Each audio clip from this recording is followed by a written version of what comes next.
Assalamualaikum warahmatullahi wabarakatuh. Selamat malam dan salam sejahtera buat kita semua yang hadir pada malam hari ini.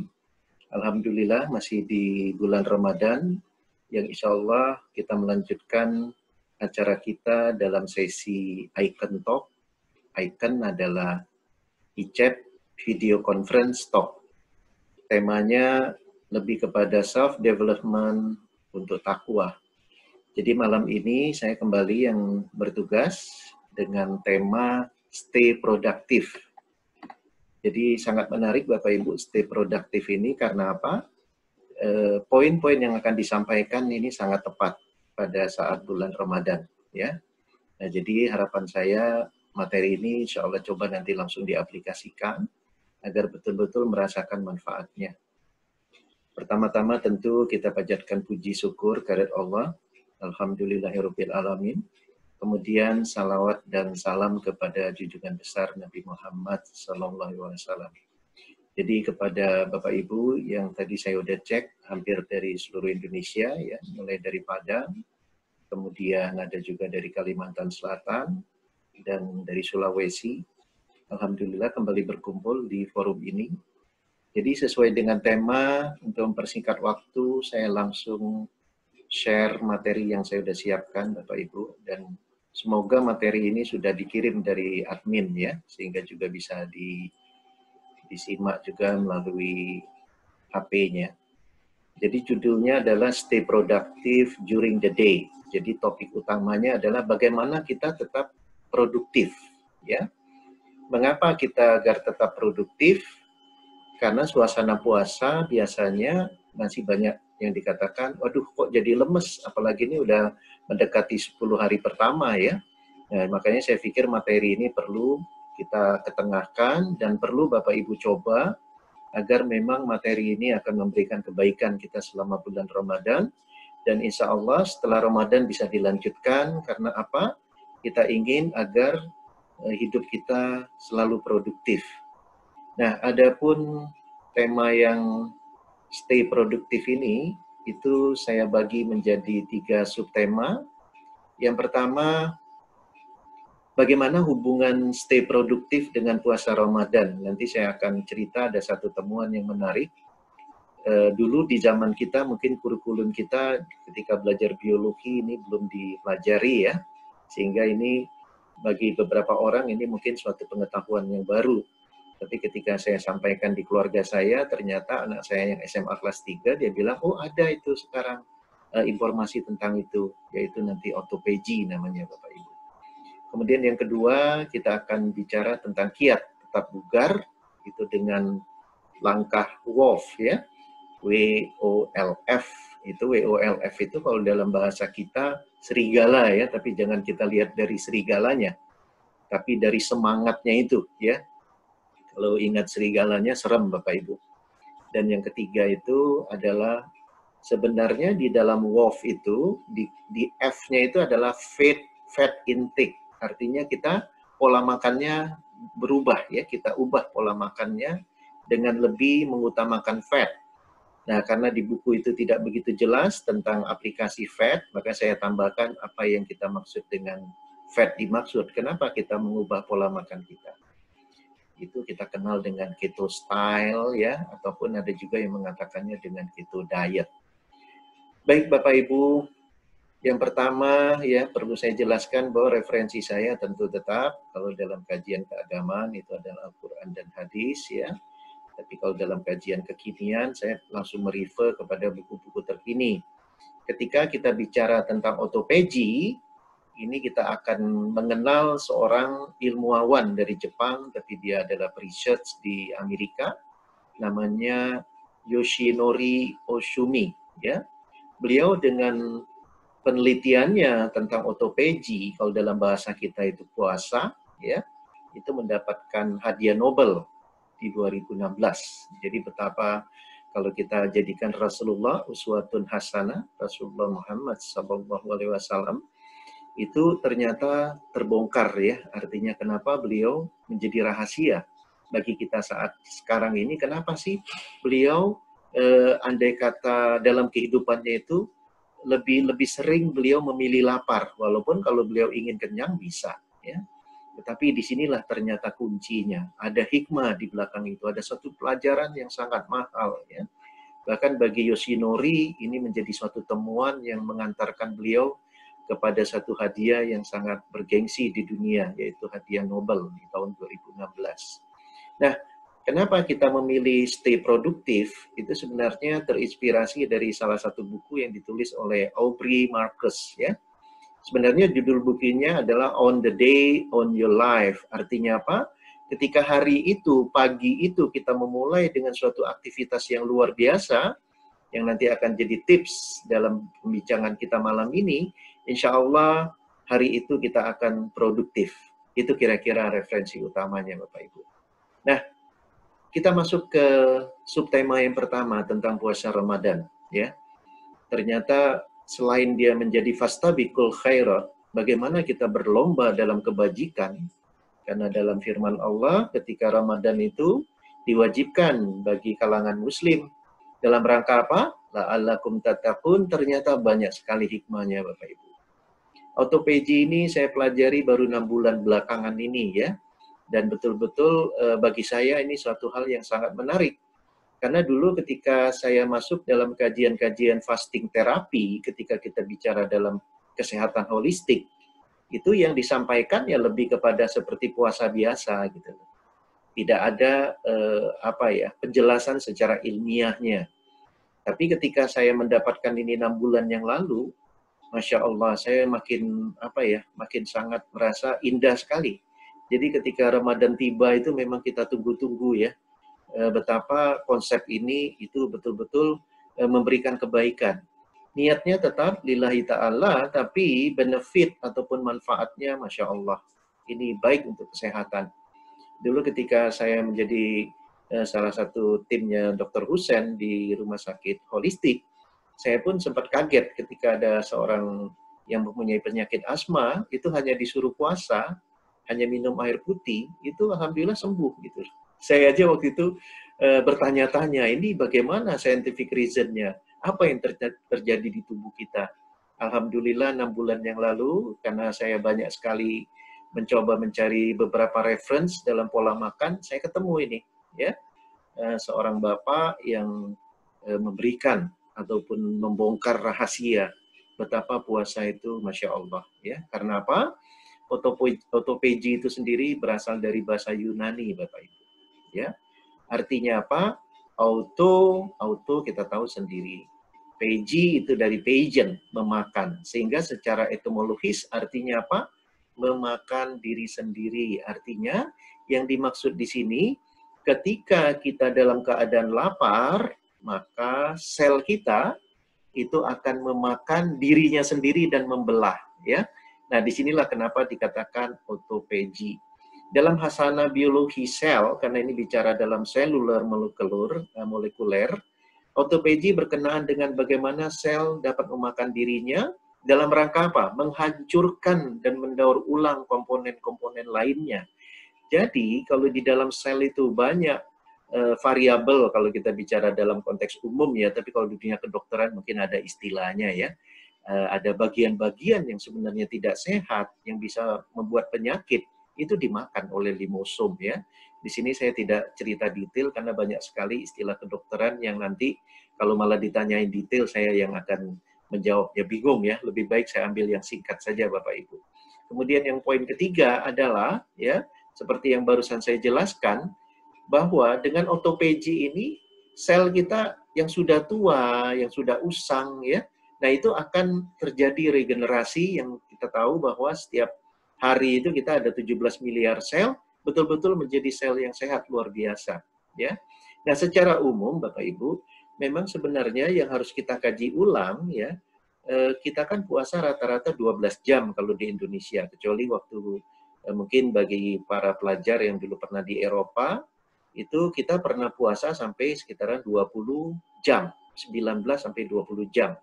Nah jadi ternyata autophagy yang dimaksud dengan Yoshinori ini adalah puasa antara 18 sampai 19 jam Bapak Ibu. Jadi kalau Bapak Ibu ingin merasakan manfaatnya otophagy, ketika berbuka puasa, itu kan baru sekitaran 12 jam ya. Nah itu cuma buka dengan minum air putih ya. Nah nanti betul-betul menikmati makanan itu ketika sudah jam, katakanlah jam 6, ya itu baru berapa jam ya? 12 tambah 2 jam, 14 jam ditambah 3 jam lagi. Artinya sekitaran jam 9 malam kita baru betul-betul menikmati bagaimana proses otophagy itu bekerja, Bapak Ibu. Ini yang ditawarkan oleh Oshinori. Kecuali bagi teman-teman yang di Eropa yang puasanya memang rata-rata 18 sampai 19 jam. Nah, kemudian kita lanjut. Di sini juga yang sesuai dengan judul kita hari ini, bagaimana sih untuk stay produktif? Sementara kalau kita bicara dalam keadaan puasa, kebanyakan jadinya lemes, ya, terutama di siang hari gitu ya. Nah, jadi Bapak Ibu, kenapa lemes nanti akan ada penjelasannya, tetapi secara umum yang akan kita jelaskan pada bagaimana bincang tentang ikon kita malam ini, yaitu dengan formula WOLF yang ditawarkan oleh penulis kita tadi, dengan singkatan WOLF, itu merupakan satu rangkaian analog dari yang dimaksudkan. Yang pertama W itu Bapak Ibu itu adalah water, ya, artinya pagi hari sekali yang kita perlukan itu adalah air, water intake. Nanti kita akan jelaskan satu-satu. Kemudian yang kedua itu adalah oksigen, O-nya, ya. Dan yang keempat L-nya itu adalah light. Bagaimana kita menggunakan sinar, ya, dalam hal ini sinar matahari. Dan yang keempat, sesuai dengan singkatan dari WOLF, itu adalah fat, ya, fat intake. Jadi mungkin Bapak Ibu juga bingung ya selama ini, wah jangan banyak makan lemak, nanti tambah gendut gitu ya. Tapi sekarang diskusinya malah fat.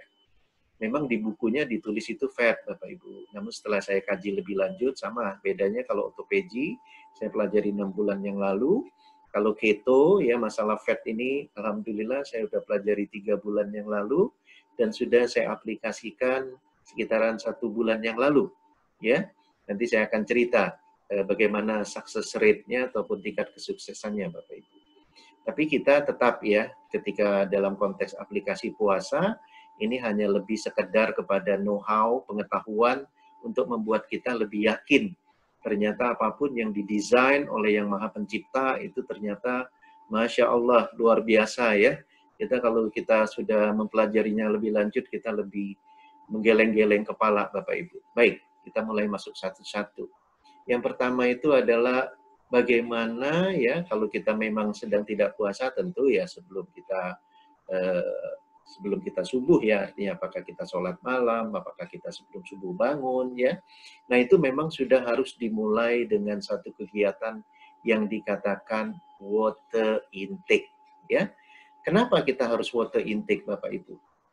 Karena ada satu pepatah yang disampaikan oleh Aristotle, well begun is half done. Artinya dengan kita minum air di pagi hari ya, itu luar biasa.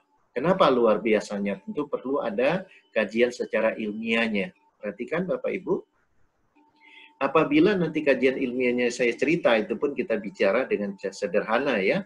Artinya apa? Ketika kita bicara water, seolah-olah kita bicara untuk body ya, pola makan. Padahal kita tahu kalau kita early morning itu ya bagi umat Islam tentu sudah sholat ya, berarti jiwanya sudah makin indah kaya gitu ya. Badannya pun dengan gerakan sholat aja udah Masya Allah ya. Apalagi kalau memang diikuti dengan olahraga. Tapi dengan nasihat poin kita di malam hari ini, itu lebih memperhatikan dari sisi apanya? Dari sisi water intake. Nah ini alasan ilmiahnya Bapak Ibu. Bayangkan Bapak Ibu ya, ketika kita kekurangan 1% aja kadar air di tubuh kita, gejalanya apa? Kita bisa sakit kepala, kita tidak mood, ya, bahkan perut kita bisa bermasalah, ada kecemasan, dan kita bisa merasa lelah. Itu kalau 1% kekurangan air. Kalau dia kurang 20%, maka memori kita akan mulai, ya boleh dibilang kalau istilah anak muda sekarang ini suka hang ya. Ketika ngomong apa tuh suka lupa gitu ya. Kemudian mental kita juga udah mulai nggak stabil ya. lebih labil Bapak Ibu. Karena apa? Karena ada kajian yang lebih sangat meyakinkan kita bahwa dari risetnya dari Duke University, kenapa air itu sangat penting bagi tubuh manusia, itu apabila kita 100 jam tanpa air, kita bahkan bisa meninggal. Dan perlu Bapak Ibu ketahui, selama kita tidur, sebenarnya kita sudah berkurang sekitaran 10% air Bapak Ibu. Itu kenapa kita diminta untuk minum air, ya. Jadi kalau Bapak Ibu yang bagi umat Islam yang sedang melakukan syaum, di mana ada sahur, ya, utamakan minum airnya itu memang air putih, ya. Bukan minum yang manis, bukan minum yang kopi, ya. Karena kopi itu dia tidak mengandung mineral, ya. Nah, jadi kita bayangin sekarang air yang mengandung mineral, yang pH-nya baik, ya, apalagi bagi yang sudah menambahkan lemon, ya, itu luar biasa Bapak Ibu. Selain mineralnya bagus, kemudian pH-nya bagus, kemudian dia mengandung vitamin C, ada juga di dalam buku ini disarankan ditambah sedikit garam Himalaya, ya, karena garam Himalaya itu persentasenya tinggi dari sisi kandungan mineralnya Bapak Ibu. Jadi yang dianjurkan itu adalah air putih. Jadi bukan air yang manis, ya.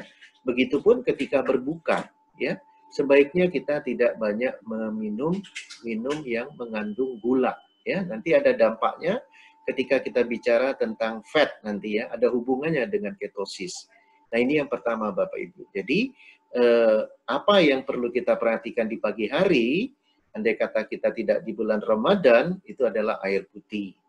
Makanya banyak dari pakar kedokteran itu menyarankan siapkan, ya, 2 gelas air putih gitu, ya. Nah, lebih baik lagi ketika kita menginginkan air yang pH-nya bagus dikasih lemon Bapak Ibu. Nah, yang kedua apa? Yang kedua itu adalah oksigen intake, ya. Nah, oksigen intake ini Bapak Ibu, ini ada satu kajian dan sudah banyak dilakukan oleh teman-teman kita yang sudah menerapkannya, yaitu apa? Yaitu kita segera mandi pagi, ya. Segera mandi pagi, ya. Jadi mandi pagi itu nggak usah takut, karena kebanyakan orang-orang kota mandi pagi itu dia cari shower yang bisa ada panas dan dingin. Justru di sini yang dicari itu dinginnya Bapak Ibu. Karena apa? Ini ada dari Tuan Wim, ya, Wim Hof, ya. Wim Hof ini itu sudah mencoba. Dia bukan hanya bicara di shower yang dingin Bapak Ibu. Dia karena hidupnya di daerah dekat kutub, itu dia malah masuk ke dalam air di mana di semua dataran di atasnya itu adalah es. Dia masuk itu. Segar sekali. Dia merasakan segar apa? Karena dia melakukan apa? Oksigen intake. Di sini ada satu proses yang dikatakan apa? Hormosis, artinya biological overcompensation. Artinya bagaimana ketika kita dari udara katakanlah panas, ya, kemudian kita menuju ke dingin, itu terjadi proses ini. Secara tidak langsung tubuh kita itu terjadi apa yang dikatakan repair, ya, secara oksigennya, protect dan energize. Ini ada kajiannya Bapak Ibu. Nah, untuk lebih baiknya lagi, Wim Hof ini mengajak para remaja dan orang-orang tua itu bukan hanya mandi shower yang dingin, tapi dia menerapkan apa yang dikatakan breathing technique, ya, dengan sambil mengolah pernapasan, ya. Pernapasannya diolah seperti apa Bapak Ibu? Seperti biasa kalau kita lagi latihan pernapasan, ya. Kita tarik nafas, kemudian kita buang melalui mulut. Ya, sebanyak berapa lama? Bukan berapa lamanya, sebanyak 30 kali minimal sampai kita nyaman. Nah, itu sambil kalau ada shower kita disiram oleh shower yang begitu dingin, ya. Jadi Bapak Ibu, inilah yang dikatakan oksigen intake, ya. Nah, oksigen intake ini sudah saya coba, memang iya, dulu kita takut mandi pagi gitu, ya. Tapi kalau kita lakukan segar sekali Bapak Ibu. Saya harapkan bisa dicoba, ya. Bila perlu, ya kalau yang biasa sholat malam, ya pas bangun itu mandi dulu, ya. Jadi nggak perlu khawatir, ya, karena kajiannya sudah ada. Ini ada istilah yang dikatakan hormesis, ya. Sehingga kita ready, ya, untuk bagaimana hari di aktivitas kita di hari itu menjadi hari-hari yang luar biasa. Karena apa? Oksigen kita semakin baik. Kemudian yang ketiga adalah light intake, ya. Jadi bayangkan kalau tidak lagi Ramadan, kita habis mandi, kita keluar, kemudian panas, ada matahari, wah ini menjadi luar biasa Bapak Ibu. Karena apa? Ini yang dikatakan circadian kickstart ya. Misalnya kita terbangun malam hari, kemudian kita ke toilet ya. Biasanya kita susah tidur. Karena apa? Di sini ada reaksi yang dikatakan kalau kita ketemu cahaya setelah kita tidur ya, itu kortisol kita keluar. Memang orang selama ini menilai kortisol itu negatif, tapi kalau kortisol pada situasi pagi ya, itu menambah semangat Bapak Ibu ya, menambah semangat, kecuali kalau semangat itu kita bawa tidur lagi ya. Nah, itu yang akan tidak sehat ya. Nah, inilah yang dikatakan circadian kickstart, kita segera mencari sinar ya, karena apa Bapak Ibu? Insya Allah badan kita tambah fresh, apalagi kalau kita memang juga tambah dengan olahraga ya, artinya segera kita cari cahaya ya, karena kalau kita lagi tidur sebaiknya malah lampu memang dimatikan agar apa, hormon serotonin yang bekerja ya. Nah, yang terakhir Bapak Ibu, ini yang dikatakan, yang kita katakan metabolisme. Artinya selama ini pola makan kita itu kalau nggak kenyang nggak nendang ya, apalagi bulan puasa. Itu banyak sekali ya, di zaman ibu saya dulu macam-macam masakannya ya. Tapi alhamdulillah dengan pelan-pelan kita mengetahui ternyata ya makan sehat itu bukan banyaknya, bukan manisnya ya. Nah, ini diumpamakan kalau pagi Bapak Ibu, padahal ini udah jadi pola makan ya.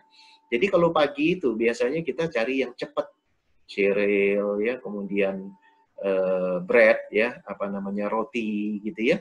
Ini semua yang terbuat dari sifatnya gandum, apalagi nasi goreng, karena saya biasanya kalau pagi itu dikasih nasi goreng dulu sama ibu saya ya, itu sebenarnya kurang sehat Bapak Ibu. Ya. Walaupun orang bilang, oh iya kalau kita pekerja keras ya, kita harus memang banyak makan nasi, karbohidrat. Iya kalau kita pekerja keras yang memang membutuhkan otot ya. Tapi kalau kita pekerjanya lebih banyak menggunakan otak, yang diperlukan itu bukan dari sisi karbohidratnya. Ya. Nah inilah yang akan kita cerita. Kenapa? Ketika kita makan banyak yang manis-manisan, gandum, apalagi beras ya, inilah kenapa kita suka ngantuk. Karena apa? Insulin kita meningkat. Insulin ini diperlukan oleh sel ya untuk bagaimana mengolah makanan tersebut menjadi energi bagi sel Bapak Ibu. Jadi kalau kita secara umum makan-makan yang manis ya, ini justru misalnya sekarang kita sahur nih, bukan pada keadaan tidak puasa. Maka cari makanan yang nanti kita katakan apa? Fat intake ya. Fat, makanan yang dalam konteks mengandung lemak. Bukan makanan yang mengandung karbohidrat ataupun gula ya. Lemak di sini bisa dilihat secara umum, misalnya kalau dari buah Bapak Ibu, ini saya tampilkan ada buah alpukat ya. Kemudian kalau dari sayur itu adalah kacang-kacangan ya, termasuklah brokoli ya. Nah, satu lagi kalau dari lemak itu bisa dari apa yang dikatakan yang disunahkan juga dalam Al-Qur'an, mungkin ini adalah apa namanya? Saya lupa namanya minyak apa, ini saya lupa istilahnya ya, nanti pas ingat saya sebut. Dan satu lagi, lemak-lemak yang paling bagus itu seperti ikan ya. Yang di sini yang digambarkan itu adalah ikan salmon ya Bapak Ibu ya. Nah, kenapa demikian? Karena ya inilah yang kenapa kita jelaskan dalam istilah keto ya. Keto style, pola makan sehat. Keto itu begini Bapak Ibu ya. Secara singkatnya keto itu adalah bagaimana makanan yang tidak mengandung tadi lemak dan gula. Maaf, tidak mengandung karbo dan gula. Karbonya itu maksimal 200 gram, Bapak Ibu. Ya. Nah, itu akan dengan pendekatan keto ini, itu akan menekan ya, glikogen. Justru kita akan ya membreakdown lemak, berarti kalau dia dari asupan, maka dari asupan yang akan dilakukan metabolismenya. Ya. Karena apa? Kita akan dari salah satu organ kita, itu akan mengeluarkan keton. Ya. Liver kita mengeluarkan keton. Keton inilah yang akan melakukan apa dikatakan metabolisme. Ya. Jadi kalau kita lihat di sebelahnya lagi, bagaimana sebenarnya Bapak Ibu, makanan itu sangat diperlukan sebenarnya yang lebih banyak itu untuk otak. Ya, kecuali tadi kalau bagi pekerja kasar ya, mencukupi untuk otak. Nah ini karbohidrat ya, itu kita kurangi dengan keto ini. Keto ataupun kita puasa ya. Nah dengan kita keto ya, semua yang dikatakan glukose dalam konteks kalau kita bicara kalau kita makan berarti gula darah kita malah meningkat. Tapi kalau di sini, karena kita tidak makan asupan gula, malah gula darah kita yang turun, Bapak Ibu. Ya, gula darah kita turun, maka akan terjadi apa? Lemak yang akan dilakukan pembakaran. Karena apa? Liver kita mengeluarkan apa yang dikatakan zat ketones. Zat ketones inilah yang kemudian akan bekerja ya di dalam aliran darah yang sudah masuk ke dalam istilahnya bloodstream, yang hasil dari keton yang membakar lemak, Bapak Ibu. Sehingga inilah yang bisa mencukupi asupan untuk energi di otak kita, ya. Karena yang paling utama itu sebenarnya energi di otak kita yang sangat butuh tiap hari itu, Bapak Ibu. Nah, jadi betapa peristiwa ketosis ini sangat cocok dengan pola makan tadi, fat, ya, karena mengurangi karbohidrat dengan keadaan puasa. Jadi Bapak Ibu, kalau kita tadi kembali kepada kajian tentang autophagy, artinya dengan puasa itu justru ya, bagi teman-teman yang artinya ingin melakukan body weight ya, artinya dalam tetap niatnya niat sehat dalam rangka apa ya? Dalam rangka niat untuk Allah ya, lillahi ta'ala ya, tetapi persoalannya adalah ada dampak lain gitu loh. Dan satu sebagai bukti Bapak Ibu, karena saya kadang-kadang kalau ingin memberikan sesuatu itu bukan kadang-kadang, saya nggak akan berani ngomong kalau tanpa saya buktikan. Dan alhamdulillah dengan metode keto ini Bapak Ibu, dari 1,5 bulan yang lalu, saya santai aja melakukannya, tidak terlalu memaksa ya. Nah itu sudah berkurang 4 kg Bapak Ibu. Ya, target saya 10 kilo ya dalam waktu 3 bulan. Jadi insya Allah terkejar ya. Jadi kalau misalnya 1,5 bulan itu 5 kilo atau 4 kilo, saya masih mengejar 6 kilo lagi Bapak Ibu. Nah ini adalah pendekatan ini. Jadi harapan saya di akhir bulan puasa ini saya akan turun lagi 5 kilo dalam rangka apa? Tadi autophagy-nya itu dia memakan semua komponen-komponen yang tidak sehat pada sel ya. Keto sendiri dia sudah mulai mengikuti alur metabolisme yang sehat. Karena apa? Kita sudah tidak perlu khawatir ya akan kena penyakit gula ya, kemudian penyakit-penyakit yang lain Bapak Ibu. Nah, inilah sebagai gambaran kita hari ini bagaimana stay produktif ya. Karena apa? Dengan pola makan ya, salah satunya ya, walaupun tadi ada pendekatan WOF ya, mulai dari water, oksigen ya, light ya, dan satu lagi apa? Fat. Nah, insya Allah Bapak Ibu kita akan stay produktif. Satu keilmuan yang sangat menarik bagi kita adalah apabila kita coba. Jadi bukannya hanya berdasarkan konsep saja. Dan alhamdulillah Bapak Ibu sesuai dengan yang saya katakan tadi, ini sudah saya coba dan Masya Allah hasilnya tubuh saya jauh lebih segar, lebih semangat.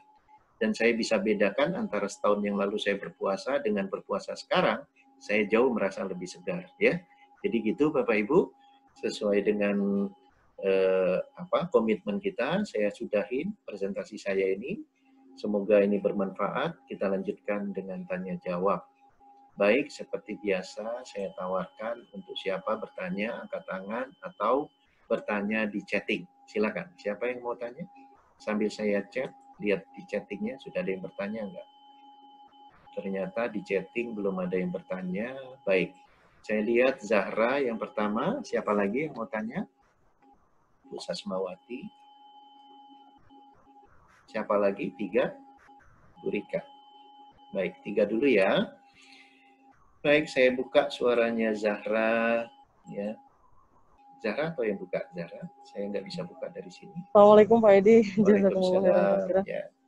Mau tanya tentang itu diet keto Pak Edi, apa bisa kalau misalkan kita terlalu memporsir, apa kita bisa jadi sakit kemana-mana ya? Karena yang kemarin ditemuin di Twitter, dia keto terus tiba-tiba dia leukemia, nggak lama meninggal. Apa itu? Ada berhubungannya? Terima kasih Pak Edi. Ya, baik. Kita lanjut ke yang kedua tadi Bu Sasmawati ya, saya buka suara. Ibu tolong buka suaranya Bu. Nah, saya nggak bisa buka dari sini. Ya silakan Bu Sasmawati.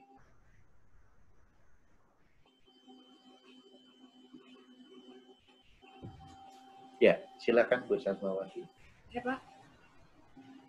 Ya, apa yang mau ditanyakan Bu? Assalamualaikum. Oke, Assalamualaikum warahmatullahi wabarakatuh Pak.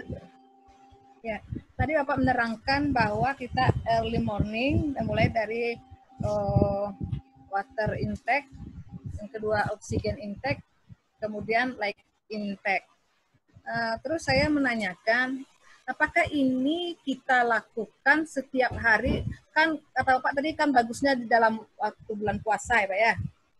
Nanti kalau setelah puasa, apakah ini bisa dilakukan setiap hari? Kemudian tubuh kita kan juga perlu karbohidrat, Pak. Jadi pemasukan karbohidrat dan protein lainnya gimana, Pak? Terima kasih. Assalamualaikum warahmatullahi wabarakatuh. Assalamualaikum warahmatullahi wabarakatuh.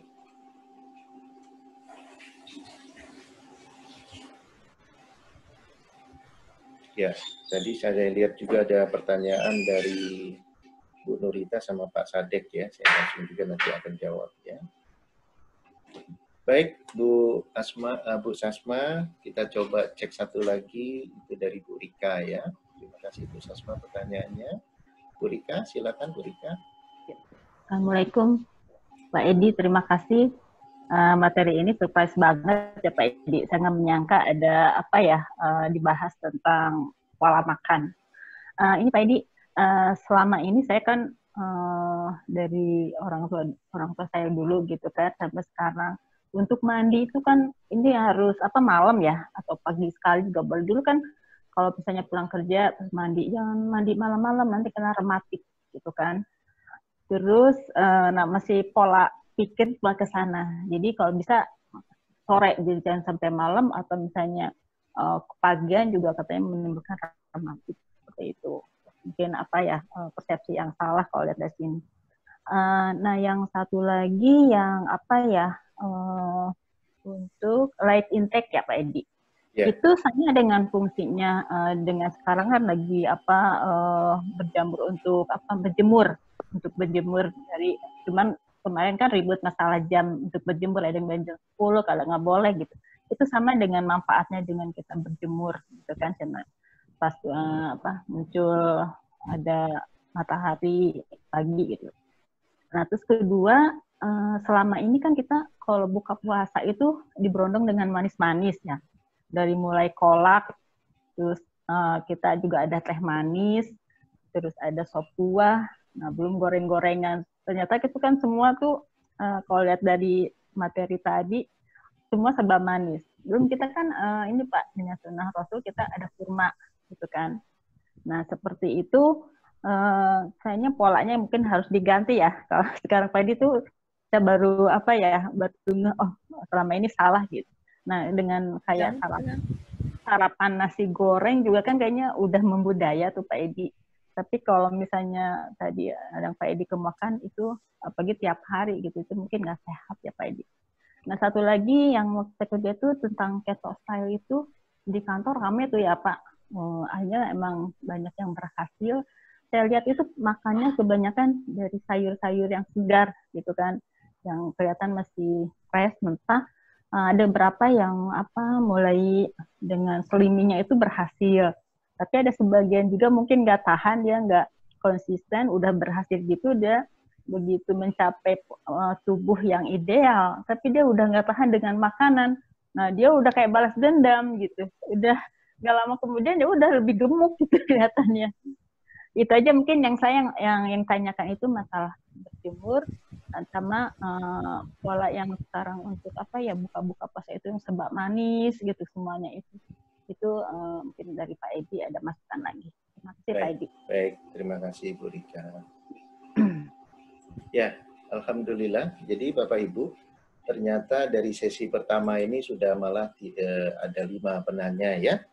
Jadi saya tutup dulu untuk sesi kedua nanti penanya berikut. Pertama dari Firda, ternyata yang dia sorot itu adalah langsung bicara ke diet keto ya. Padahal saya tadi tidak menggarisbawahi tentang dietnya. Saya menggarisbawahi tentang asupannya, bahwa pilihan makanan itu ya, itu kita lebih baik pilih yang sifatnya tidak lagi karbo, tapi sesuatu yang lemak ya. Lemak itu ada dia di tumbuhan, seperti tadi saya katakan alpukat sayur ya. Kemudian dia ada di hewani ya, baik itu daging sapi, daging kambing, termasuklah salmon ya. Kemudian ada di minyak tadi, minyak zaitun ya, Kemudian yang ketiga itu adalah kalau kita bicara tentang keto, itu secara umum itu apa tadi ya, hewan. Satu lagi tadi antara binatang sama ini ya, sama ikan ya. Tadi kan sudah 2 itu ya. Baik. Nah, sekarang yang ditanyakan justru kekhawatiran. Oh, katanya ada muncul di Twitter, kemudian malah orangnya meninggal gitu ya. Perhatikan Bapak Ibu ya. Ketika orang itu memang tadinya dia sakit ya, kemudian dia diet keto ya, itu memang bahaya. Karena yang namanya diet itu jangankan keto, diet biasa juga kalau tidak didampingi sama dokter, artinya dokter dalam bidang, kan dokter itu kan ada juga program S2-nya ya, yang dikatakan nutrisi ya, dokter nutrisi yang ngambil S2-nya itu. Nah itu dia akan berbahaya. Jadi yang saya katakan di sini adalah bukan dietnya, tapi pola makannya dirubah. Saya tidak mengatakan diet, karena kalau diet tadi itu udah jadi tiap hari, ya. Padahal kita boleh selang gitu ya. Misalnya Sabtu Minggu, saya kan memang tidak kerja. Misalnya kalau di hari bukan bulan puasa, maka ya saya makan seperti biasa. Tapi di hari kerja kita gunakan ini. Sama, ketika puasa pun kita ubah seperti ini. Kenapa kita di puasa justru tadi ya, mencari sesuatu yang selama ini udah jadi budaya ya. Nah, itu kita lakukan ya. Nah, itu yang saya maksud. Kemudian pertanyaan dari Ibu Sasmawati ya. Yang dia tanya 2, bagaimana Pak Edi kalau bukan bulan puasa? Justru sebenarnya ya, kiat ini sebenarnya stay produktif ketika di hari kerja biasa Bapak Ibu. Tapi ketika puasa malah sangat bagus kita coba, apalagi sekarang kita work from home, kita ada di rumah, kita lebih aman ya. Ada apa-apa kita bisa cepat langsung ambil tindakan ya. Nah, sehingga menurut saya kenapa tidak kita coba ya? Tetapi satu, jangan dicoba kepada orang yang lagi sakit yang tidak rekomendasi oleh keto ya. Nah, itu ada beberapa penyakit yang tidak direkomendasi ya. Contohnya orang yang lagi kena gula darah, tapi gula darah yang berat ya. Kalau gula darah yang tingkat ringan itu malah dianjurkan. Nah, maksud saya artinya dengan keto ini ketika kita memang pada kondisi yang tidak ada gangguan ya. Nah, kemudian yang kedua Bu Sasmawati mengatakan, loh, bukannya kita perlu karbohidrat Pak Edi? Saya katakan karbohidrat itu diperlukan apabila memang buat teman-teman yang kerjanya itu fisik ya. Kalau kita ini misalnya Widya Iswara seperti saya, trainer, konsultan, ya kita lebih banyak menggunakan otak. Ya kita pilih dengan model yang tadi, fat intake. Ya, karena apa? Saya udah 1,5 bulan. Ya, saya merasakan tubuh saya jauh lebih segar. Betul, saya rasakan tubuh saya jauh lebih segar. Ya, jadi memang ini adalah suatu pembuktian. Ya, jadi bukan suatu yang, oh ini mah teori gitu ya. Jadi saya sudah tidak pakai karbo sekarang. Ya, nasi udah betul-betul tidak saya makan. Kecuali sekali-sekali untuk menyenangkan istri ya. Dia udah bikin sop yang biasanya harus pakai ataupun soto harus pakai nasi, ya saya ambil nasi dikit ya. Tapi saya sudah tidak sudah tidak interest dengan yang goreng-gorengan yang semuanya karbo ya. Walaupun masih kalau orang Palembang itu masih suka pempek ya. Nah, itulah artinya kita jangan terlalu ngotot ya. Kadang-kadang seminggu sekali ya saya makan itu pempek. Pempek itu kan banyak karbonya. Tapi bagi saya itulah kita jadikan santai gitu. Tapi polanya kita udah ubah ya. Jadi karbo bukan jadi dominan lagi. Itu Bu Sasma. Nah, kemudian Bu Rika, waduh Pak Edi, kalau gitu sekarang bulan puasa, kalau yang manis-manis itu berarti budaya yang sesuatu harus diubah ya. Betul. Kami sekeluarga aja sekarang udah nggak seperti tahun lalu. Kalau tahun lalu itu saya yang minta, mana sirupnya, ya, mana yang air buah pakai manis semua gitu ya. Sekarang ya buah-buah saja. Buah manis pun nggak apa-apa Bu. Terutama yang sifatnya berry ya, blackberry ya, berry itu bagus ya. Nah, andai kata kita bicara bagaimana dengan korma, korma itu unik karena gulanya memang beda Bu. Asalkan jangan kebanyakan. Gula kurma itu beda dengan gula yang kita bicara pada dari tebu yang menjadi gula ya, itu beda. Nah, kemudian sesuai dengan pertanyaan Bu Rika tadi, kalau gitu lebih banyak sayur mayur dong, iya, ya. Jadi keto itu dia banyak di sayur mayurnya, kemudian pola makannya itu tidak lagi mengutamakan karbo, ya. Nah, bagaimana dengan yang sifatnya minyak? Minyak nggak apa-apa, karena kan dia lemak. Ya, selama ini kan kita ditakuti dengan minyak, ditakuti dengan lemak. Justru yang lemak itu yang menjadi asupan sekarang ya. Nah, kemudian pertanyaan dari Pak Sadek ya. Pak Sadek tanya, Pak Edi, ketika kita mandi pagi tadi, mandi pagi itu ya, itu ketika mandi itulah kita sambil ambil nafas 30 kali itu. Memainkan nafas, bukan nafas biasa ya, tarik nafas, ditahan sebentar, dibuang pelan-pelan. Nah, itu 30 ketika mandi itu. Jadi betul-betul mandinya itu bukan sengaja latihan nafasnya. Nafas itu sambil kita enjoy. Karena apa? Kita menikmati oksigen. Ya. Oksigen yang satu lagi itu yang terjadi. Peristiwa bagaimana dari tubuh dalam kondisi yang panas menuju ke dingin. Ya. Itu tubuh kita diibaratkan kalau dianalogikan, ya, tubuh kita itu melakukan persiapan yang membuat jadi sehat. Jadi contohnya begini. Misalnya ini kan di latar belakang saya ini kan ada gambar jendela nih, ya. Bagaimana kita agar jendela kita tidak diterobos oleh perampok, ya? Nah, maka kita pasang apa di sini? Kita pasang besi-besi, ya. Kemudian kita taruh CCTV. Begitulah tubuh kita ketika melakukan reaksi dari kita tidur, kemudian kita bangun, kita mandi air dingin, itu sehat, ya. Kecuali tadi yang dikatakan Bu Rika, mandi malam. Nah, mandi malam saya nggak tahu kajiannya, ya. Tapi kalau mandi subuh itu bagus sekali, Bapak Ibu. Ya, kajiannya sudah ada. Nah, kemudian yang ditanya oleh Bu Nurita, ya, ini bagaimana orang yang penyakit kanker, Pak Edi? Nah, jadi gini, Bu, kanker itu sendiri termasuk dalam kajian seperti autophagy, ya. Artinya justru pola makannya yang harus dirubah juga. Karena apa? Dalam kajian autophagy, sel kanker itu sendiri akan dimakan ketika dia tidak punya makanan.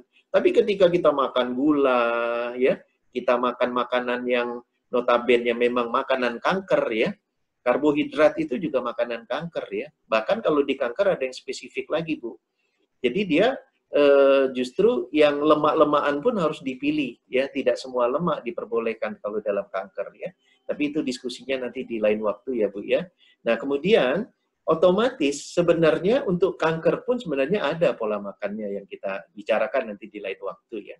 Namun tadi artinya pola makan yang selama ini kita anut sebenarnya itu bukan solusi satu-satunya, kecuali ini memang kita pekerja keras, ya, yang hari itu harus dengan otot, olahragawan. Nah, itu memang karbohidrat itu penting sekali.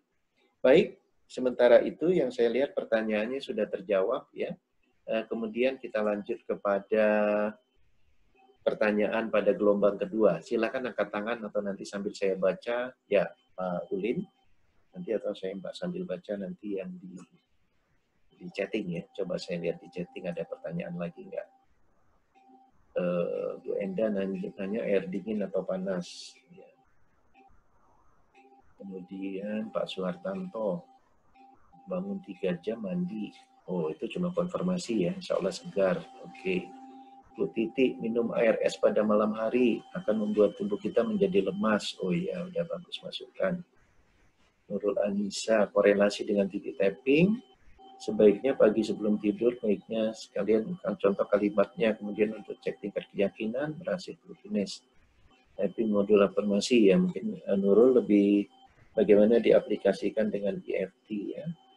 Baik, ada lagi selain dari Pak Ulin yang mau tanya? Silakan. Saya lihat di layar berikutnya, nggak ada. Ya, saya buka Pak Ulin. Ya, saya buka dulu suaranya Pak Ulin. Silakan Pak Ulin. Oke, ya, Assalamualaikum warahmatullahi wabarakatuh. Yang saya tanyakan pertama tentang lead intake, Pak. Untuk kita di Indonesia ini kan bisa ngambil lead intake dari matahari, Pak, ya.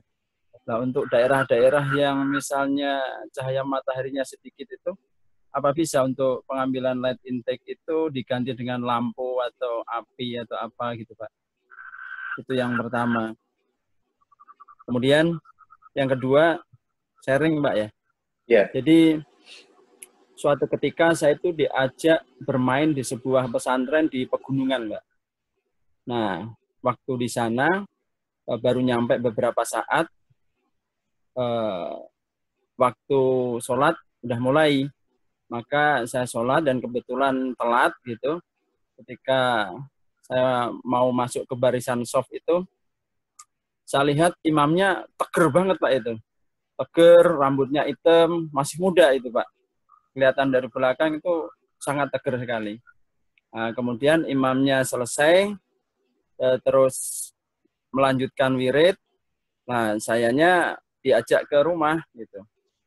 Diajak ke rumah apa itu yang punya pesantren itu. Dan tiba-tiba datang seseorang, Pak. Seorang itu menyapa saya, kemudian memperkenalkan umurnya itu sekitar 75 tahun, Pak. Jadi dia bilang umurnya 75 tahun, seger. Dan saya tanya, yang imam tadi siapa ya, Pak anaknya? Sekarang saya dari belakang itu. Ternyata beliau itu Pak, yang umur 75 tahun itu ternyata yang saya lihat dari belakang itu badan teger, rambutnya hitam, dan wajahnya ketika saya tatap, saya nggak percaya kalau beliau itu umurnya 75 tahun. Akhirnya saya tanya, Ustaz, resepnya apa? Kenapa sampai sedemikian, istilahnya sedemikian dahsyatnya tubuh Ustadz ini gitu. Jadi seolah-olah kita aja kalah gitu. Saya udah ubanan kayak gini, malu Pak gitu. Yeah. Dan beliau memberikan resepnya. Jadi giginya utuh, dia yang jarang sakit itu resepnya dia bangun rata-rata itu kurang lebih jam 2 Pak. Habis jam 2 dia selalu mandi. Mandi kayak mandi junub gitu, pokoknya mandi full gitu, pakai air dingin. Karena itu di pegunungan, tapi dia pakai air dingin. Kemudian setelah mandi, sebelum melakukan sholat, dia pasti selalu berolahraga dulu, Pak. Sekitar 15-20 menit, itu pasti rutin. Nah, jadi giginya masih utuh, masih kuat, rambutnya hitam sekali, nggak disemir gitu. Jadi, alhamdulillah saya masih menang putihnya gitu, Pak. Dan itu yeah. Dan itu ibaratnya ini kesaksian dari apa yang Pak Edi jelaskan. Saya melihat sendiri, belum lama, belum ada 2 bulan ini baru ketemu beliau itu Pak. Nah, itu sharing dari kami Pak. Terima kasih. Assalamualaikum warahmatullahi wabarakatuh. Waalaikumsalam warahmatullahi wabarakatuh. Baik, terima kasih Ustadz Ulin. Kita lanjut. Kelihatannya ada satu pertanyaan lagi di chatting ya. Habis begadang kerja malam, apa boleh mandi pagi langsung full? Habis begadang. Mandi. Ini dari Herianto ya.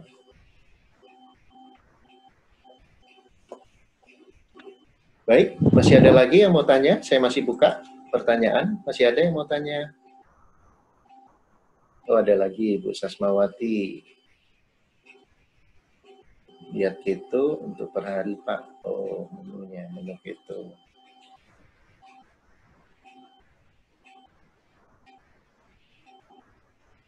Ya, ada lagi yang mau tanya? Cukup ya? Ya, Ibu Rika tanya lagi. Silakan Ibu Rika. Ya, terima kasih Pak Edi. Saya dikasih sesi lagi untuk bertanya. Ini Pak, yang masalah mandi yang pakai napas 30 kali, itu kan kalau mandinya pakai shower. Terus kalau tanpa shower gitu kita pakai gayung, itu masih bisa melakukan ya Pak? Itu satu. Ya, yang apa, tarik napas tanpa shower. Terus kedua, itu kan kita berusaha untuk tidak pakai karbohidrat. Nah, saya sih alhamdulillah ya selama puasa ini saya nggak makan nasi, tapi diganti dengan kentang yang dikukus Pak. Apakah itu tapi saya udah cek, saya udah lumayan tuh, ada 2 kilo dalam menjelang 10 hari puasa ini gitu. Itu bisa seperti itu Pak. Ya, itu aja pertanyaan saya. Terima kasih. Ya. Ya, baik. Terima kasih Bu Rika. Saya tanya jawab dulu ya yang sudah masuk pertanyaan. Perhatikan Bapak Ibu. Kalau dari Pak Ulin, dia pertanyaannya menggarisbawahi bahwa oh iya kalau di seperti negara kita ada matahari ya, bagaimana kalau tidak ada matahari? Ini sekalian menjawab tadi ya sebagian pertanyaan dari Bu Rika yang pertama ya. Ya sebenarnya kita bicarakan ini adalah berjemur ya, artinya bicara tentang matahari ya, berjemur. Dan masalah ada yang setelah jam 10 dan sebelum jam 10, saya memilih justru sebelum jam 10. Ya, itu ada kajiannya dalam tingkat radiasi ya. Jadi itu kita harus melihat secara ilmiahnya, jangan dilihat siapa yang menyampaikannya ya. Kalau saya selalu saya lihat secara ilmiahnya. Saya lebih pro yang sebelum jam 10 ya. Dan itu udah diperkuat. Saya lihat ada sekali waktu Dr. Husain malah yang membuat video tentang bukan setelah jam 10 ya. Baik, tapi kita tidak perlu debate di sini. Kita lebih nanti apa kajiannya ya. Nah, yang ditanyakan beliau ini adalah apakah pakai api ya, apakah ada yang lain. Nah, tadi beliau sendiri udah cerita bahwa kalau kita tidak ada matahari, tadi kan yang dia buktikan ada seorang ustadz yang usia 75 tahun tapi awet muda, itu kan dia olahraga, panasnya dari dalam ya. Jadi panasnya itu bisa dari dalam ya. Nah, jadi dalam hal ini selain panas matahari, light itu juga bisa kita sirkulasi dari tubuh kita ya. Jadi betul tadi yang dikatakan Pak Edi, dia olahraga walaupun belum ada matahari ya. Nah, itu salah satu solusinya. Jadi bukan dari api, karena dari api dia tidak sama. Kita bicara di gelombang frekuensi ya. Jadi kalau api dia beda frekuensi kepada tubuh kitanya ya. Dia tidak termasuk frekuensi yang dibutuhkan ya, ultraviolet ya dalam hal ini. Kecuali ini maaf, bagi orang kaya dia punya sinar ultraviolet. Nah, itu mahal itu ya. Nah, seperti itu yang diharapkan. Jadi light yang sifatnya pada gelombang ultraviolet ya. Nah, kemudian dari Pak Heri. Pak Heri tanya, Pak Edi, kalau dari begadang, Pak Herianto tanya, gimana kalau langsung mandi? Saya katakan, ketika babnya begadang ya, justru sebenarnya peristiwa tadi itu tidak terjadi dari posisi kita tidur ya, kemudian kita butuh penyegaran yang langsung dengan mandi, itu tidak ya. Justru begadang itu sebenarnya kondisi tubuh kita sebenarnya sangat-sangat lemah gitu. Sebaiknya kita kalau mau mandi ya mending agak siang dulu ya, jangan terlalu kita paksakan untuk mandi ya, walaupun saya belum bisa menjawab kajian ilmiahnya di mana. Karena saya cuma menjawab dari sisi begini. Begadang itu sebenarnya dia sudah melewati fase pergantian sel yang 17 miliar ya. Yang itu terjadi di antara waktu jam 11, dari jam 1 sampai jam 2 ya. Berarti ketika dia begadang, tubuh dia sendiri tidak ada regenerasi sel ya. Sehingga tubuh dia pada kondisi yang tidak betul-betul bagus untuk melakukan mandi ya. Tapi kalau misalnya nanti saya baca ada ternyata oh ya begadang aja mandi juga nggak apa-apa, nah saya akan tambahkan ya, saya akan secara fair mengakui bahwa oh itu bisa saja, tapi saat ini saya masih menyaksikan hal itu ya.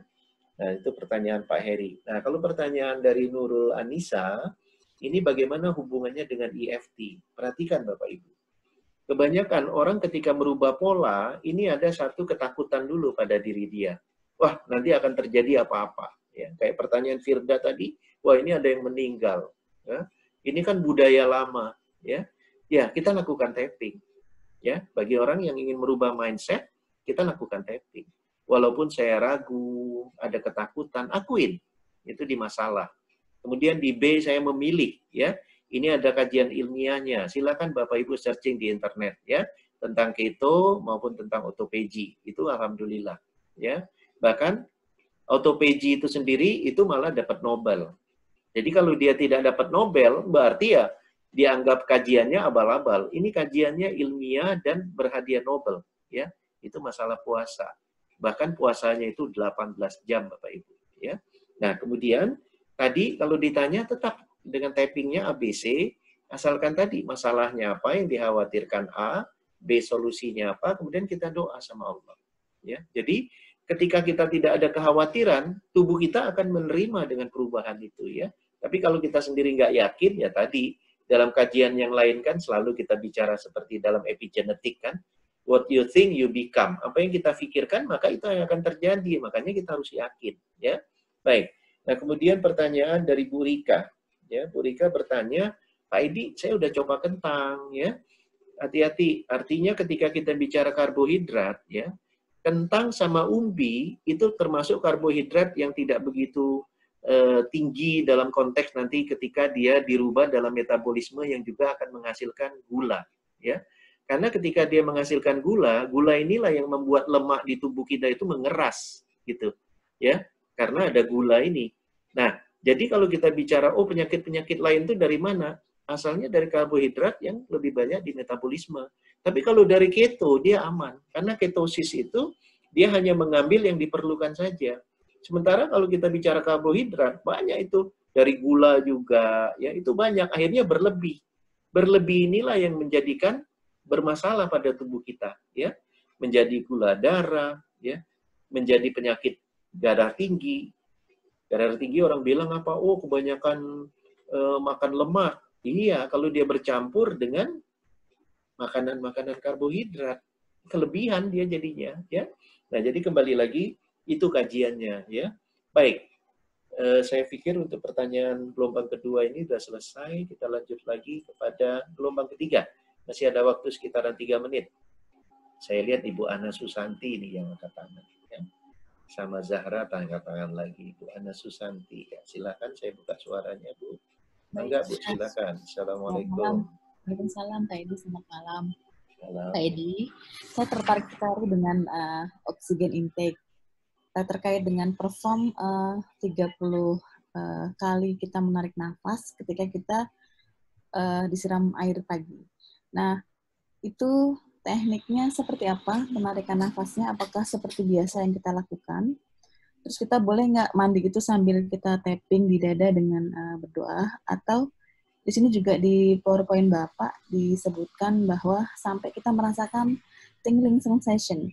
Tingling sensation atau perasaan geli itu yang seperti apa sampai kita bisa merasakan oksigen intake ini. Terima kasih Bapak. Baik, terima kasih Ibu Ana. Kita lanjut ke Firda ya. Firda. Gimana Firda? Oke, Firda saya buka suaranya. Oke, Firda yang buka ya. Silakan Firda. Assalamualaikum Pak. Silakan. Tadi terima kasih jawabannya Pak. Karena tadi saking semangatnya pengen diet keto kayak temen, tapi temen juga ngerasanya badannya malah tambah lemes dan lain-lain, jadi aku langsung nanya ke diet keto. Nah, untuk pertanyaan kedua agak di luar juga nih Pak Edi. Jadi mungkin dulu kan di pesantren aku sering mandi jam 2, jam 3 gitu karena memang dapat waktunya jam segitu.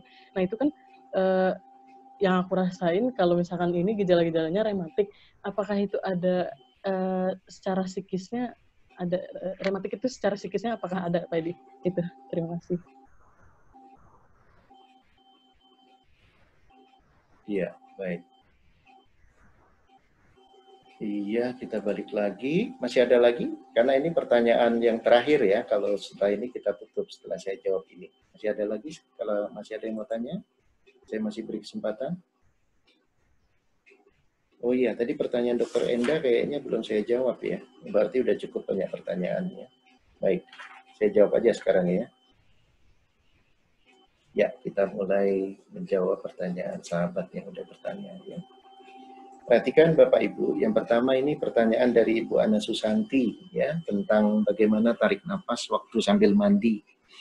Jadi yang pertama itu begini Bu, mandi itu kan tentu seperti juga tadi ditanyakan oleh Ibu Rika, itu kan bayangkan yang dijelaskan Pak Ulin itu kan di kampung itu kan jelas nggak ada shower ya.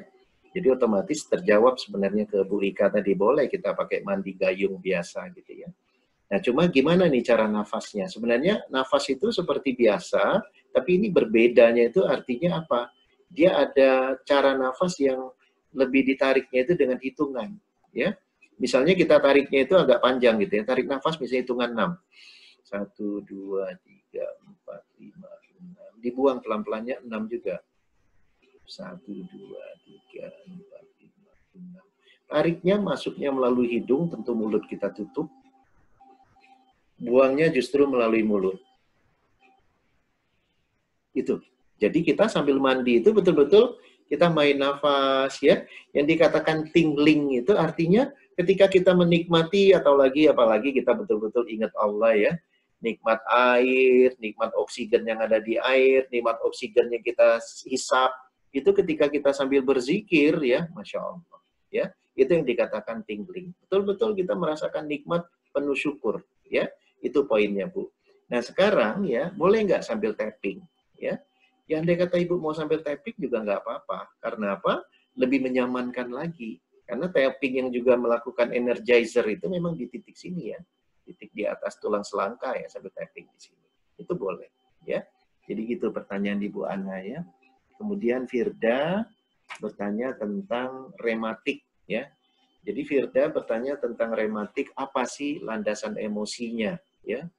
Saya pribadi kalau bicara rematik tentang landasan emosi, itu kan biasanya tentang sendi ya, sendi tulang gitu ya, yang namanya rematik ya. Sendi itu berhubungan dengan kekuatan. Ya. Kekuatan itu berhubungan dengan power. Jadi orang-orang rematik ini kebanyakan orang yang sama dengan kalau ada gangguan di sendi lutut kanan ataupun kiri. Orang yang punya harga dirinya tinggi, ya, punya egonya tinggi, nggak mau dikasih nasihat. Ini orang-orang yang kena rematik, ya. Nah, jadi itu kira-kira landasan emosi. Tapi bagi saya pribadi, saya itu hanya sebagai seperti kita belajar body chart lah ya. Tidak dijadikan suatu hal yang pasti gitu loh. Sehingga kita tidak mengatakan ibu karena gini-gini, tidak. Ya, kita bilang kalau dari kajiannya seperti ini, apakah hal ini ibu alami? Ya, karena kadang-kadang saya lihat di kalangan praktisi dengan body chart itu kayaknya sudah menjadi justifikasi. Ibu pasti punya sifat ini, nggak boleh. Ya, karena kalau kita melakukan justifikasi, ya justru kita tidak belajar telaah di level 2 itu, justru kita melakukan apa? Pohon emosi, kita gali dengan pertanyaan. Ya, kita gunakan muscle test. Ya. Jadi tidak perlu kita terlalu banyak pengetahuan tentang apa landasan emosi ini, apa landasan emosi itu. Tidak perlu. Andai kata pun ada, ya kita cek aja dalam rangka apa? Mengkalibrasi. Benar nggak Anda punya sifat seperti ini? Gitu ya. Tapi tidak harus menjadi suatu yang sifatnya justifikasi. Kemudian klien datang, kita langsung bilang, Anda punya sifat ini nih. Jangan. Ya. Nanti kita jadi justru terbalik. Kajian EFT itu mensimplifikasi. Mencari yang mudah. Bahkan kalau kita nggak hafal body chart pun, ya kita bisa cek aja landasan emosi apa, pakai kinesiologi. Ya, lebih sederhana ya. Baik, kemudian ada pertanyaan dari Pak Prabowo ya di chatting. Dia tanya, Pak Edi ketika bicara fat intake, itu berapa banyak sih? Ya, kalau seperti saya, yang notabene saya kan sudah, maaf ya, berbobot, maksudnya tubuhnya udah lebih dari tinggi badan ya. Karena ada cara menghitung ya, dari tinggi badan dikurang 110, nah itu baru dikatakan apa sih berat ideal. Itu ada hitung-hitungannya, nanti kita akan bicara rumusnya belakangan ya. Nah Pak Prabowo, kalau seperti saya makan secukupnya, malah saya sekarang banyak nggak merasa lapar ya, karena bagi saya makanan saya sudah ada di tubuh saya, fat saya sendiri gitu. Jadi kekhawatiran saya tentang wah nanti saya penyakitan, malah saya senyum karena saya udah tapping, saya yakin ya. Saya dalam proses ya agar tubuh saya kembali kepada berat badan yang normal, agar saya lebih fit. Yang saya niatkan adalah sehat dalam rangka ibadah. Jadi bukan yang lain-lain. Kadang-kadang kan masalah body weight ini kan untuk penampilan ya.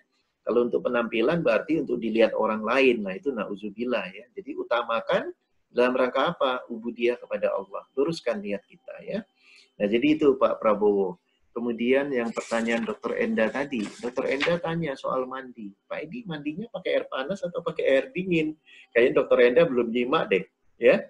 Justru mandinya itu pakai air dingin, Dok, ya. Malah tadi si penemu dari nafas ini tadi dia katakan apa? Dia katakan dia malah mandinya itu di air salju, ya.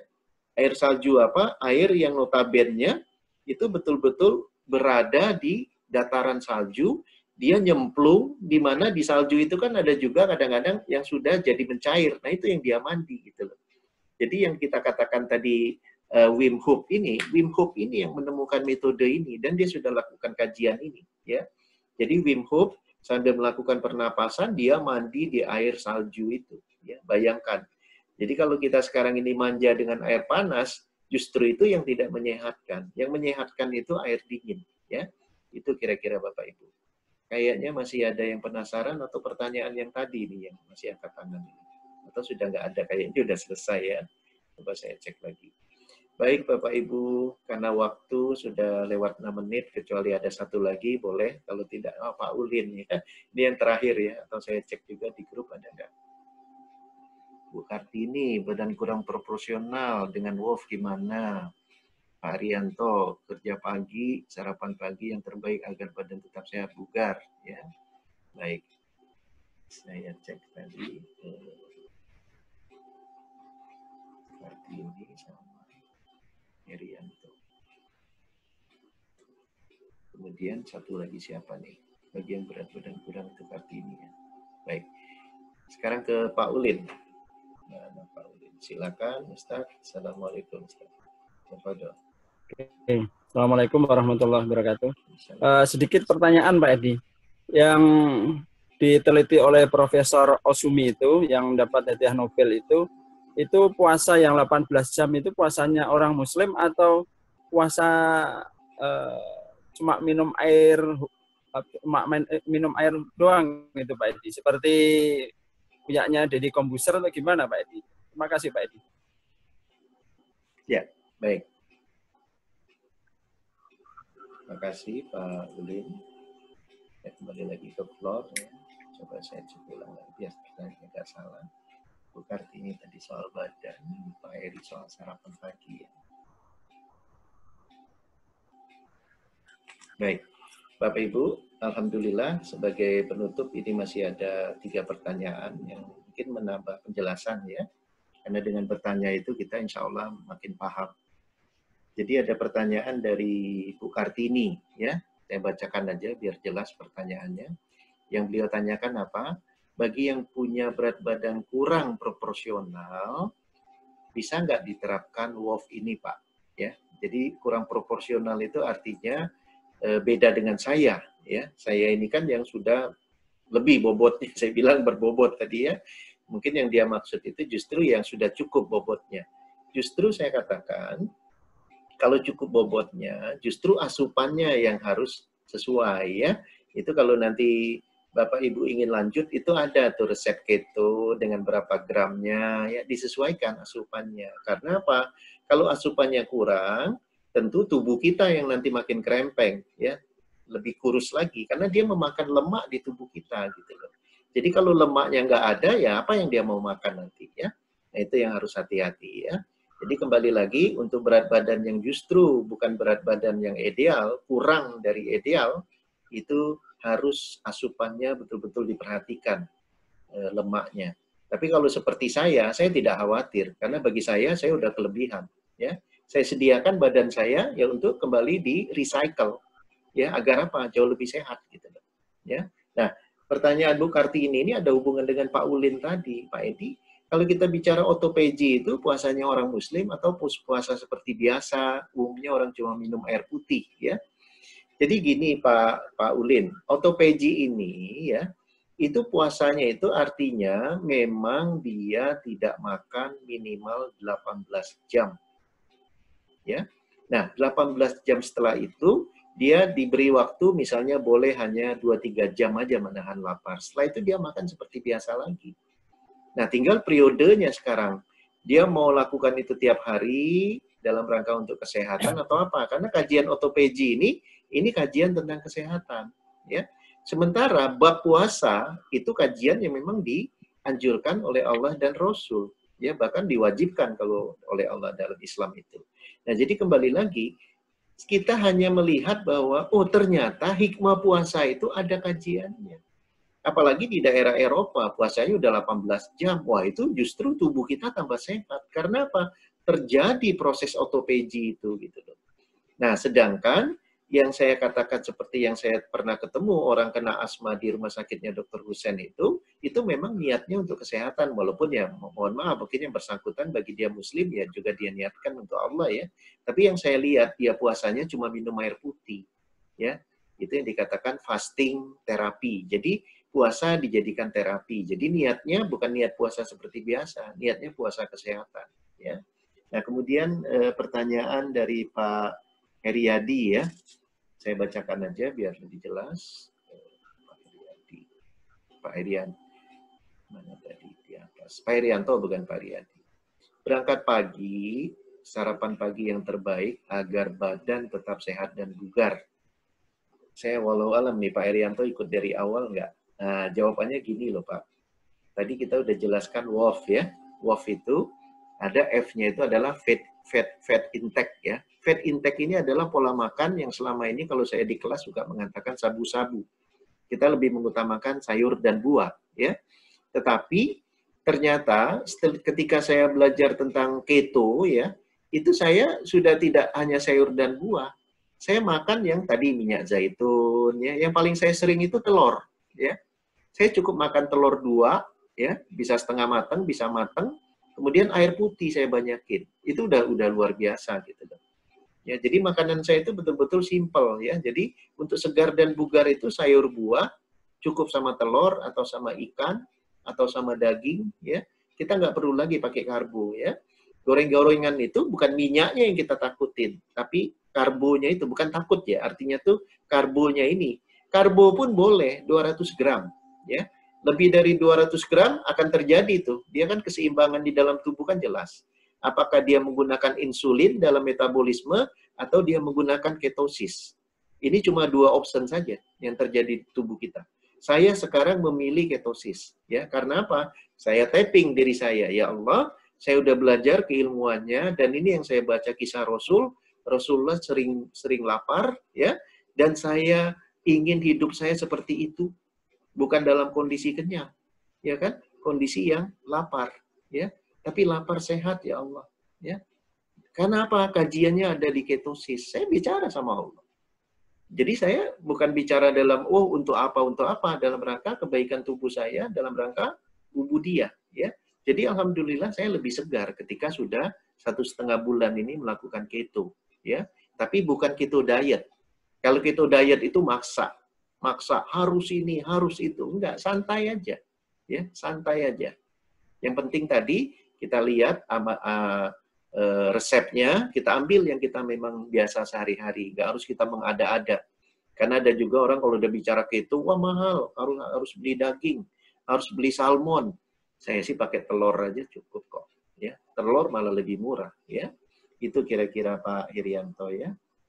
Saya cek lagi masih ada nggak yang belum terjawab. Kayaknya sudah semua. Baik, biar tidak mengecewakan, kayaknya sudah terjawab semua. Wah, ini ada satu lagi nih. Ini terakhir ya, Pak Edi, kalau orang sakit jantung lemah, mandi subuh sambil bernapas tidak aman, tidak. Ya, ini Pak Agung ya. Jadi gini Pak Agung, sebenarnya sakit jantung itu kan justru sebenarnya persoalannya juga dari sisi hambatan di saluran darah jantung itu ya, ataukah ada misalnya katakanlah lemah jantung ya, macam-macam itu kalau dari kalangan kedokteran itu.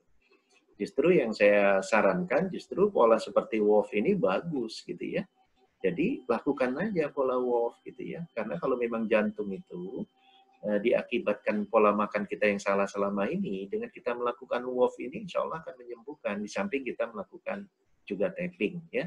Jadi itu Pak Agung, jadi ya justru pertama kalau dalam tapping itu diterima dulu bahwa kita kondisi-kondisi itu kita ridho menerimanya, kemudian kita coba memilih berperilaku sehat ya, mind, body, and soul. Nah ini lebih banyak penekanannya di gaya hidup dan pola makan pada pembicaraan kita malam ini. Baik Bapak Ibu, waktu kita terus berjalan, saya lihat Pak Bowo, kenapa? Masih ada yang masih penasaran ini ya.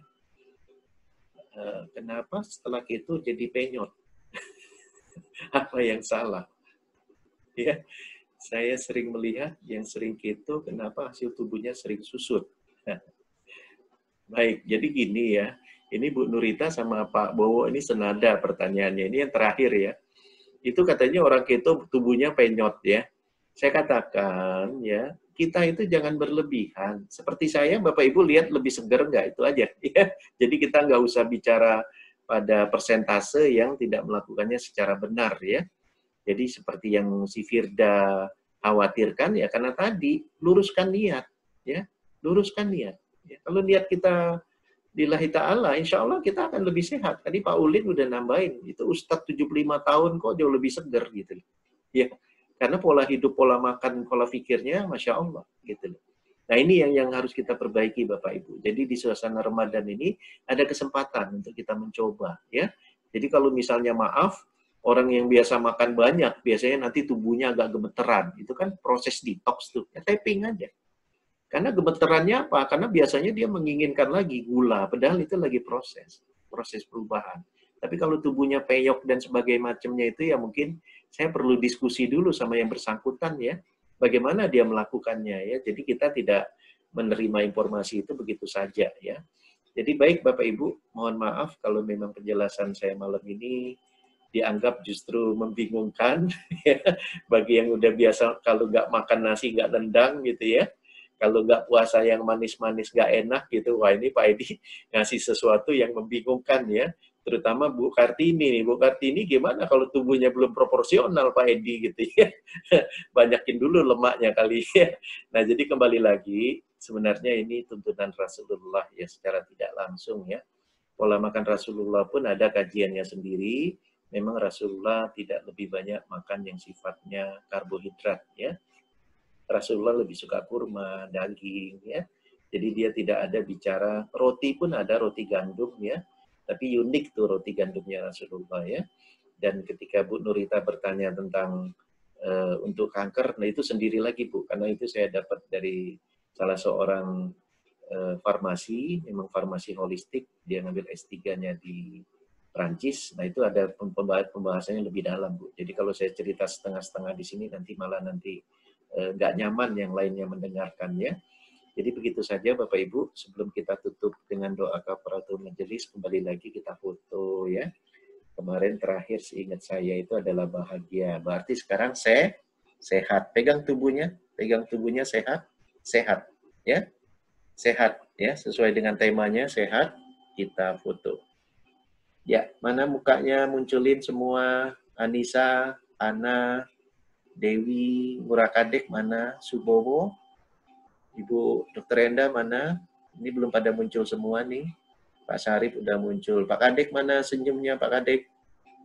Pak Subowo, Pak Prabowo. Ya, ini yang lain udah pada nunggu nih ya. Saya foto yang ada aja dulu. 1, 2, 3, senyum.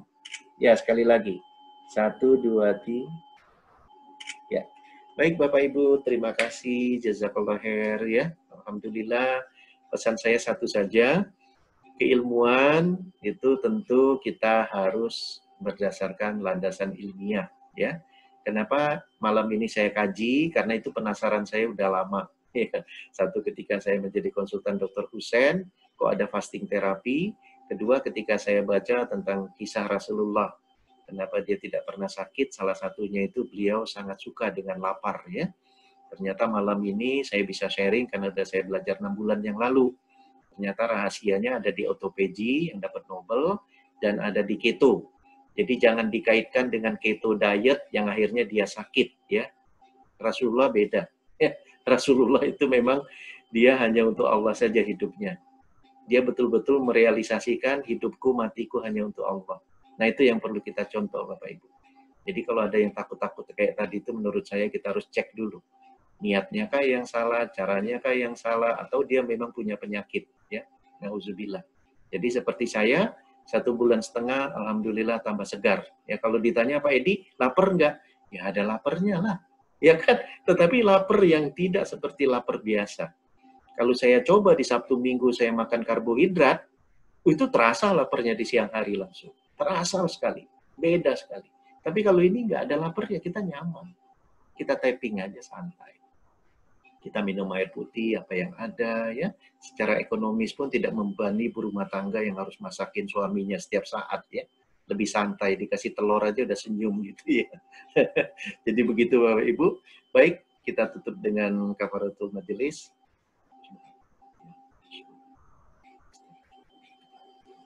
Assalamualaikum warahmatullahi wabarakatuh. Sampai jumpa lagi. Ya. Salam buat keluarga. Semoga sehat, sukses, bahagia.